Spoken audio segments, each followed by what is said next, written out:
Hey guys, welcome back to another episode of the Podcast Strikes Back. My name is George and you're listening to our King Arthur Legend of the Sword review. And I'm joined with Connor. Hello. And Benny. Good day. Well, here we are, guys, the one we were looking forward to most in 2017. Most anticipated film. I have So just excited. been just on the edge of my seat for this film. Launching a new cinematic universe. Oh God, we'll get into that. Benny, what were your expectations and did it meet them? Okay. I'll start with the second question first. It met my expectations. And as we've talked about before, my expectations were pretty much zero because it looked pretty crap. And I didn't want to see it. But I had to for this. Dedication. So bitter.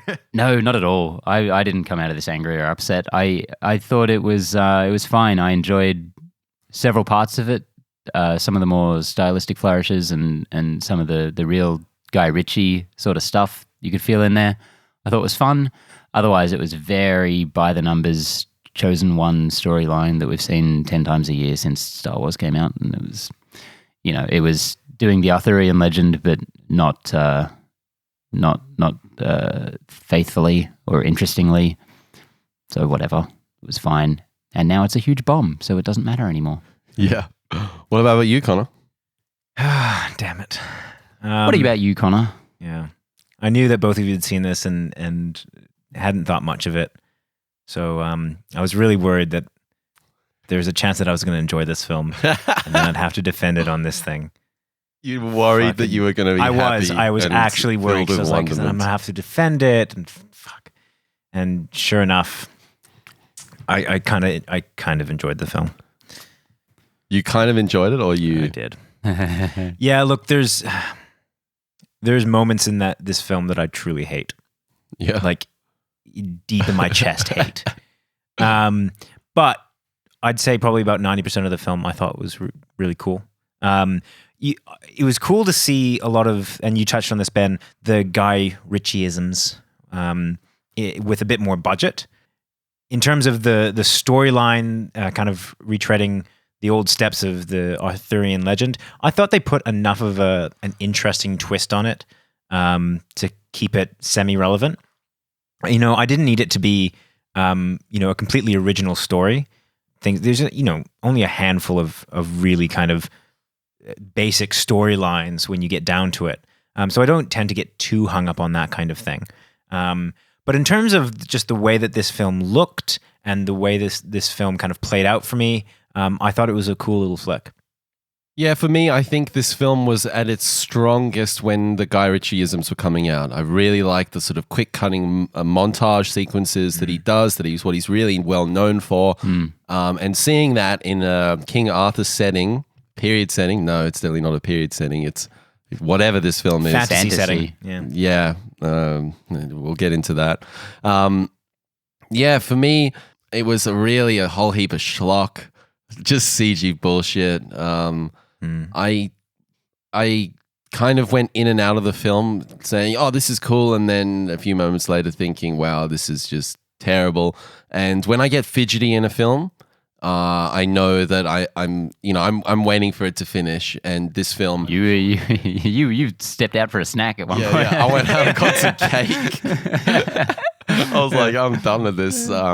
So yeah, for me, it wasn't super offensive. It wasn't the worst thing ever. There were some really fun moments, but then there was other parts where it didn't fall into that category. It followed into this is bad and it's irritating and I don't get this and I'm not on board.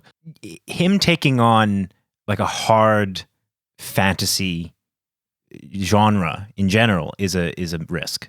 I mean, that's not a genre that you can kind of guarantee financial success as far as a film goes.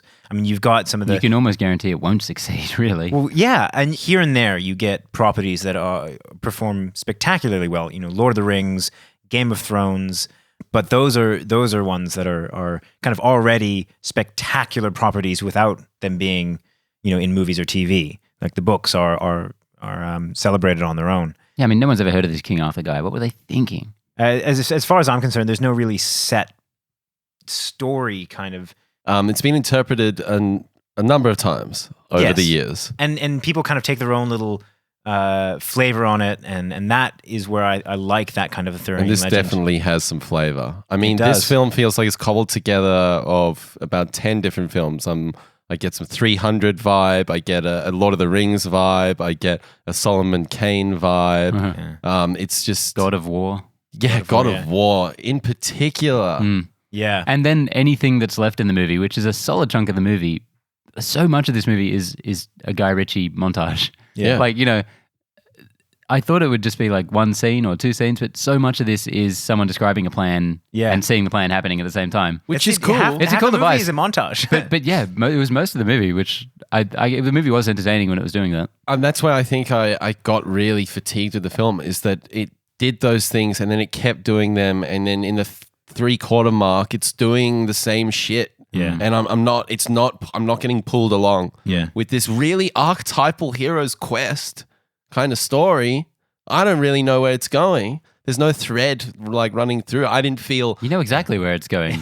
Well, for me, It's the most generic. yeah. But I felt refusal of the call, and then he does it anyway. Exactly. On paper it is, but in the actual direction and the way the story pans out, I didn't feel like there was like that we need to be here and this is the. I don't know. Just I knew it, but I wanted it to be kind of drived home and told in a way that was compelling. And this film didn't do that. For me, though, those montage scenes were, I think, when this movie was actually at its best. Because I thought it was very much a non-traditional way of telling a story. I got that there was a lot of...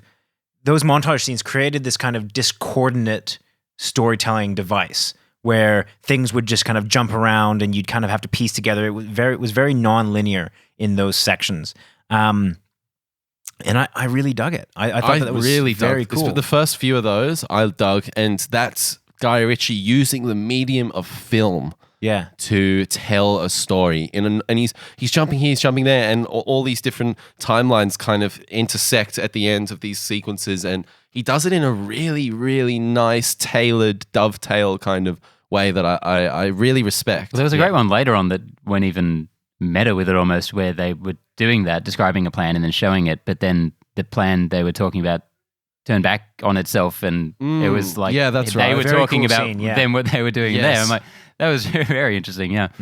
And you got that. And that's a hard thing to sort of convey on film, and he does it effortlessly. This movie didn't have a lack of effort, I feel, in direction at least. Yeah. It felt like he was really trying to make an engaging film, which he always does feel like he is. He just hasn't really succeeded since like Sherlock Snatch 1, necessarily. I do want to talk about something, and it's the worst part of this film for me, and that is that there's two scenes, those CGI fest things where I felt like he was trying to do something cool with the camera. He was trying to do that really quick moving, circular, odd angle kind of. It was a Total Recall reboot thing. Are we It's talking like- about when he's wielding Excalibur? Yeah. Yeah, and so he essentially gains superpowers. Yes. You get a bit of ramping and him just kind of moving all over the place. Without getting into too many spoilers, some of those scenes where he's using Excalibur, I thought were very ambitious, but ultimately took me out of the film. Those were my least favorite parts of those film.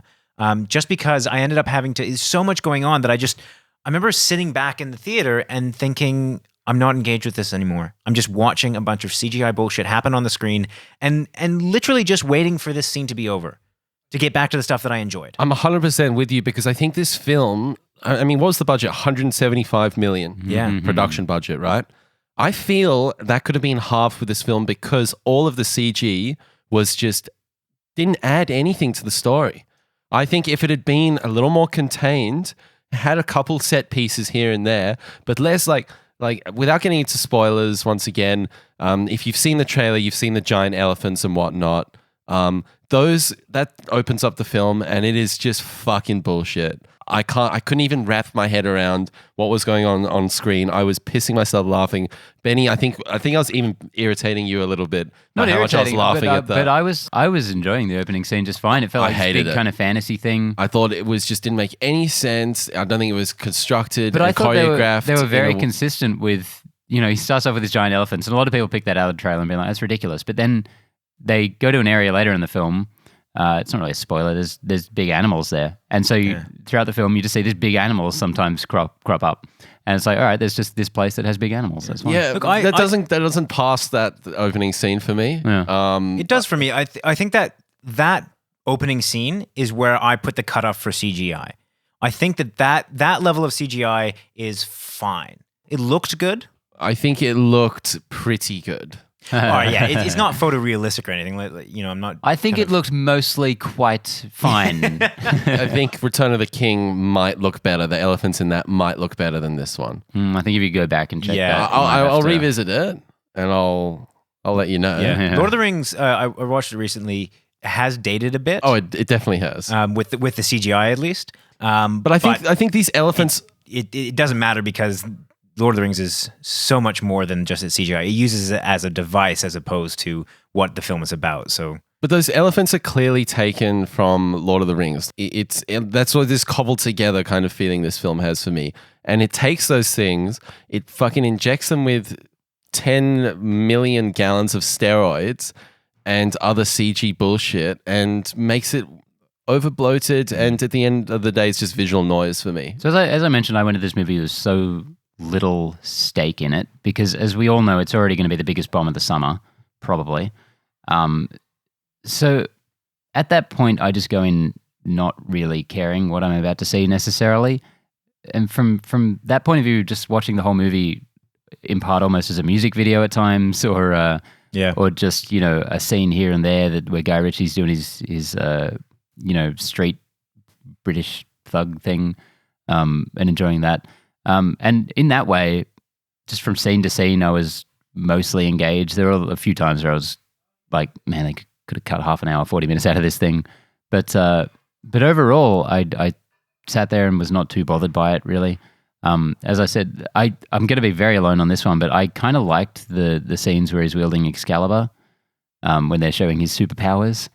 I thought they were inventive, at least a bit different to what we've seen before, and I feel like you could really feel the power. It didn't even feel like Charlie Hunnam was necessarily in control of what he was doing. The sound design behind the blades, and how much power. You're right. I'd say they definitely tick that box. I think we need to move on to spoilers because there's a couple of things that I want to talk about in relation to what you've just said, but I don't think we can do it without spoilers. Yeah. So just to kind of sum up for myself, I thought it was a cool little flick. I enjoy the hard fantasy type genre. Hard fantasy. Hard fantasy. I don't know what else to call it. What? Fantasy nonsense. Fantasy nonsense? Candy Fine, fantasy. Candy fantasy. I don't know what to call it. I just call it hard fantasy. And this film, where at times it kind of overreached and was a little bit too reliant on CGI. Apart from when it wasn't doing that, I was fairly engaged with the film. I thought it was fairly good. For me, I definitely can't recommend this film. I thought it was a bit of a waste of time. I liked some elements of it, but I couldn't say I have not seen all of it before. I do like some of the montage sequences, the Guy Ritchie-isms, when he's really embracing that. That's where this film is succeeding. And unfortunately, I don't think there was enough of that. Unfortunately, that's kind of where I sit with King Arthur. I would also definitely not recommend this. I think you put me on the movie's side by laughing at it at the beginning, because I don't like people kind of going against a movie straight away. I'm like, let's just watch it and let's see what it has to say. I retracted from there because I think after that scene, the film really hit its stride. Yeah, was on course to be something great. After that, my point is, I was trying to give this movie points where I could, and trying to be positive about it. But if I have to be, brutally honest about it, I would just say, why would anyone bother watching this? Yeah. So moving on into spoilers now. Spoilers. So if you haven't watched it, and you're not going to, so just keep listening to us, or just don't care what happens in this film, continue on now. There's nothing drastic. Don't worry. Yeah. So let's talk about Excalibur. Yeah. So let's talk about Excalibur. The first time that he really uses even the first time he touches it, everything that has to do with the power and the movement and the look of that sword, and I David Beckham really well. Yeah, David Beckham. He's gotten an awful lot of heat for this, but he said 5 words. People get over it. What is he getting heat about? A lot of people have said like, "What the fuck is he doing in this film?" It takes who you out so much. cares? Yeah, Why exactly. would Guy Like, Ritchie shit. put a soccer player in a Yeah, movie of his? And he I, had cool Vinnie scar tissues sort of scarring on his face. yeah. I wouldn't have even recognized him, to be honest. People get over it. He said like 5 lines. It's not the worst thing in the world. Anyway, sorry, I interrupted you there. But yeah, anytime he touches the sword, you get that, you know, the visuals of it kind of vibrating, the sound production behind it, really stunning. The first time he uses the powers properly, which is when he's in that courtyard, and you see the dust storm. Yeah, I thought that was really cool. Mm. That was a very interesting scene. I thought it was cool. The CGI looked good, and that's where I kind of put the cutoff for where CGI should be used in this film. It's like Spider Sense crossed with the Flash. Yeah, exactly. And then and that scene in and of itself was fine. It's when he does it the next time at the castle, where you got those wild camera angles going around, and it's 100% pure CGI, where like Charlie Hunnam is CGI'd as well. It literally looks like The Matrix 2. Yeah, it does. And that's exactly what I thought, and that pissed me off. And I was like, holy cow, dude. Is think this that was- actually going on in front of my eyes? yeah. I And think for that like was 30 my- seconds, I was like, fuck. I think that was my favorite one Yeah? of the scenes, yeah. And again, as I said, the way I took this movie was kind of just completely disconnected scenes. Like I didn't care about this a music as a video. movie. Like if I was invested in this movie and it suddenly did this crazy CGI scene, I'd be like, "Ooh, this is all falling apart." But I was essentially just watching it as its own thing. I'm like, this is really kinetic and really cool.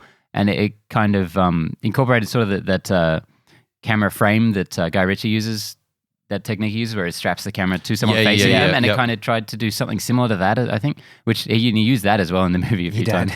But yeah, I didn't like the final boss battle, but And that was the next one I was going to mention, is that final... that was the bit where I was saying before, it's so bad, it's good. Like, That- I see- actually yeah. was cheering in that moment. I don't know. It looked so bad, but just it looked like a video game. It looked like I was playing a PS3 I was just going to say, I have a great idea for a video we can make when it comes out. Just put the QuickTime events on there, like press A now. Yeah.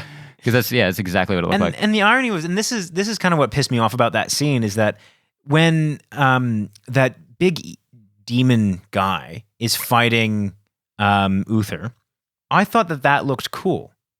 But this one, for whatever reason, just seemed, because I assume because it was so much CGI in that, it was one of those scenes where, once again, I stepped back for, you know, the 30 to 60 seconds that scene went on, constant CGI, and just kind of looked at my watch and was like, well, I'll get back into this film when this is done. I thought it was just brilliantly hilarious.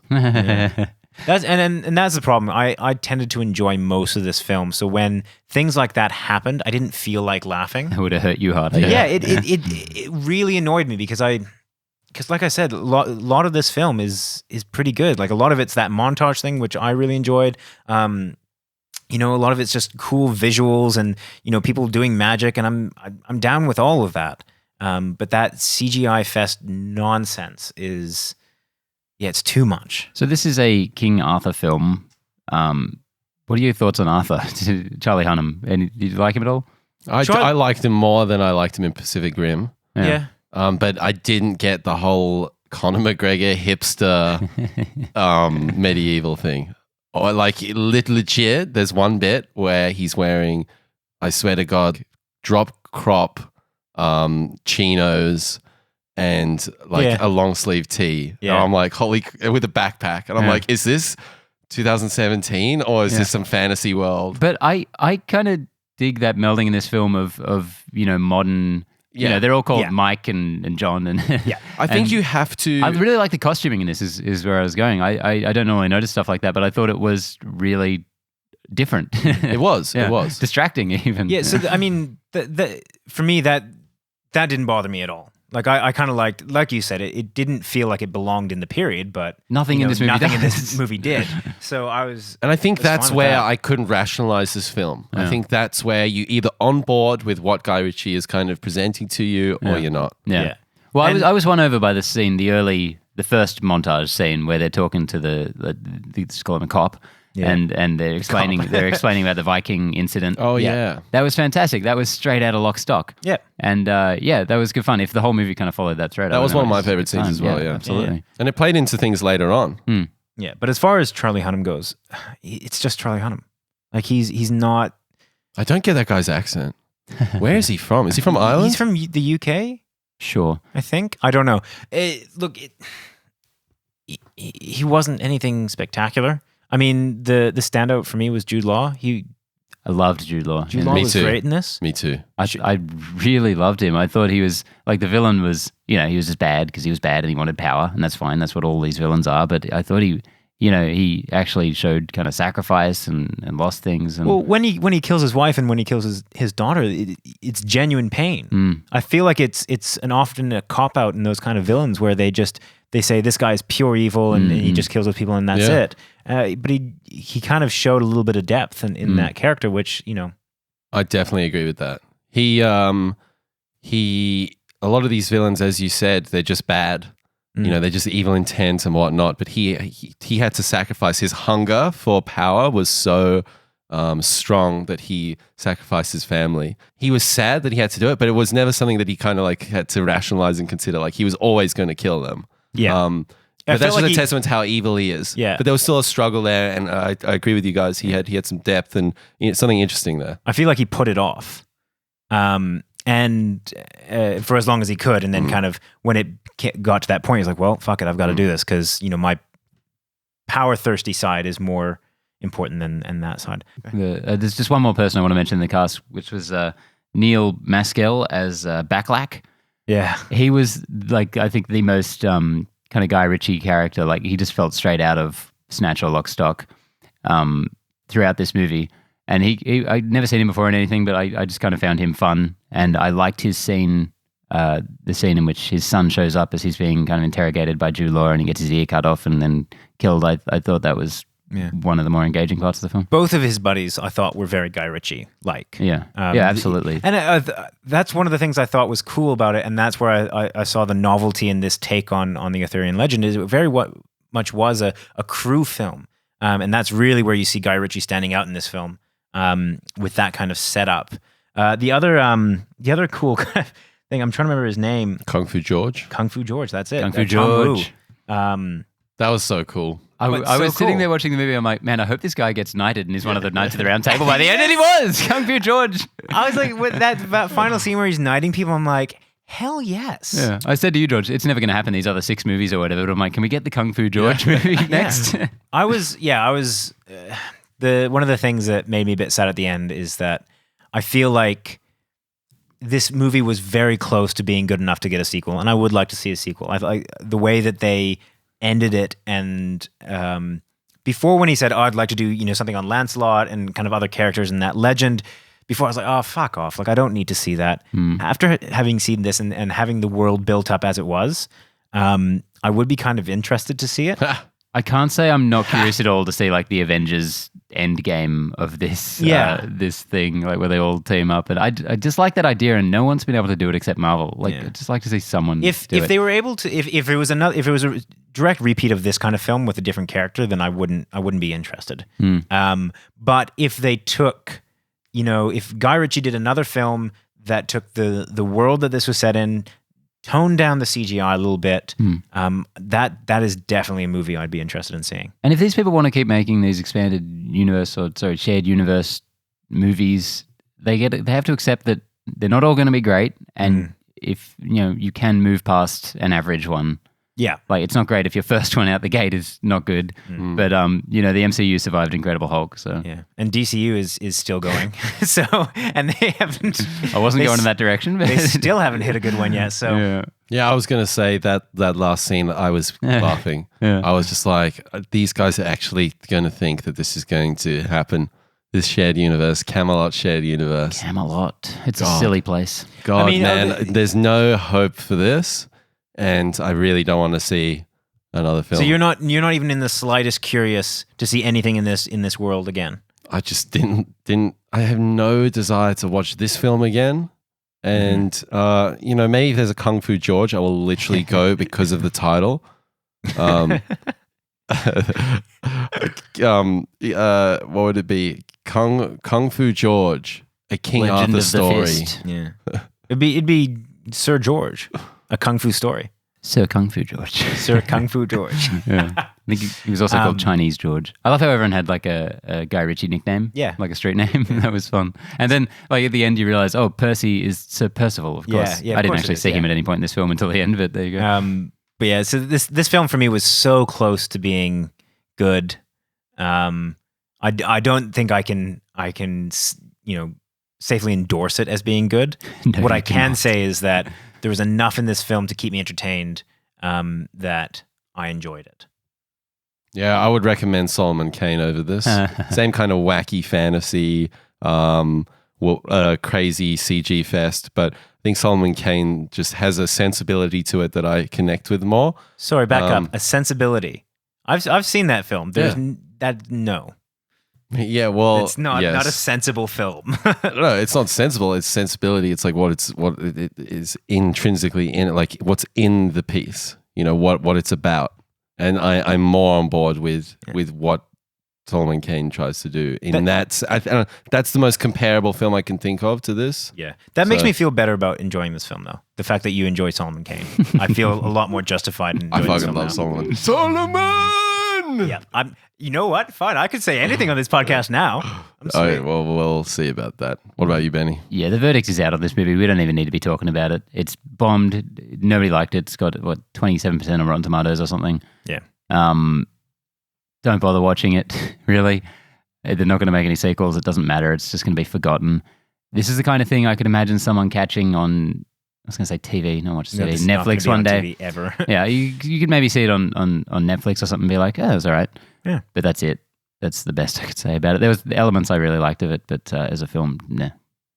Yeah, I agree. Well, that's it for our King Arthur Legend of the Sword Long live the king. review. Hey, say it that was an once. interesting one. Guys, we're on YouTube. We're on iTunes. Please hit that like and subscribe button. Give us a comment below. What did you guys think of King Arthur if you have seen it? Also, go check out all the other reviews we have up. We've got our Alien Covenant review, and we'll have a John Wick 2 review later on in the week. Not that anyone in America really cares about that because it came out months ago. Anyway, thanks so much for joining us, guys. It's been a pleasure. Connor Bye. and Benny. See you. Thanks, guys. See you later.